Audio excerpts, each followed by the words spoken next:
Pemirsa, sesudah ditetapkan Deliar Marzuki, Kepala Dinas Ketenagakerjaan dan Transmigrasi Sumsel, serta staf pribadinya jadi tersangka, jumlah aktivis anti korupsi meminta penyidik kejaksaan juga memeriksa aliran dana ke pihak-pihak lain. Pak, komentar sedikit, Pak.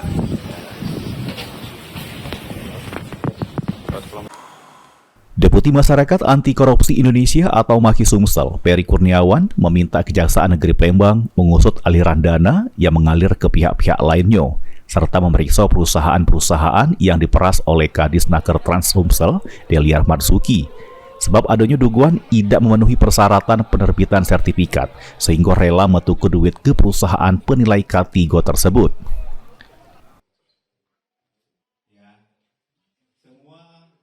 Itu kan sudah mulai terjadi modus seperti itu, di mana ada aliran dana ke orang dekat dia, supir. Nah, dari supir ini kan pasti banyak perusahaan-perusahaan ini kan. Nah, ini aliran dana ini kemana? Belum tentu ke Kadisnaker, pasti ada ke pihak lain ya. Nah, itu harus dicek.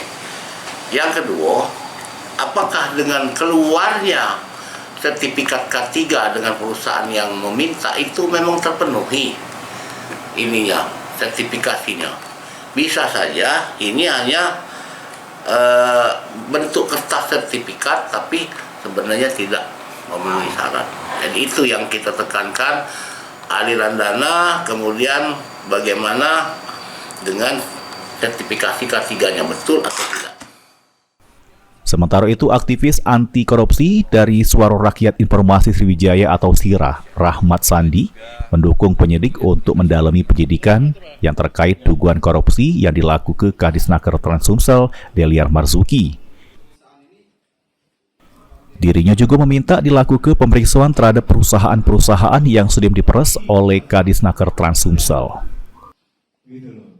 Insya Allah kalau misalkan perusahaan yang sudah diresahkan atau oleh oknum tersebut mungkin bisa untuk berbicara dan memberikan keterangan kepada pihak Kejari Kota Palembang. Lutfi, PAL TV. Ada.